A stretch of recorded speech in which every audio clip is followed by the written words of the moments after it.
國際消息來看，印度的加爾各答是發生嚴重的公安意外，有一搭當咧起坐大型倉庫，煞是熊放起，逮着幾十個工人。當局大動員，目前有救出21個人，不過至少已經有3個人不幸過身。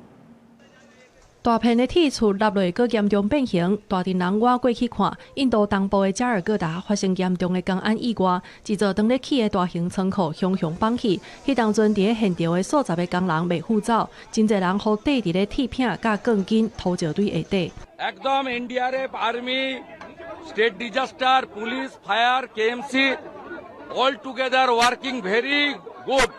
意外發生了後，大陣搜救人員進駐，用機軀甲鐵機刮開，想要甲內底的人挖出來。為了搶時間，大型機軀也來協助清出一條救人的卡路。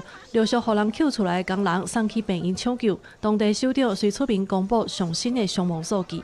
এখন অবধি 21টা recovery হয়েছে, 3টে death, 18 alive. 紅門土堆下底還是有工人受困，救援工作繼續進行，傷亡人數可能會閣增加。這場公安意外，讓真濟家庭破碎去，官方也已經啟動調查，要釐清這站倉庫工程放棄的原因。記者綜合報道。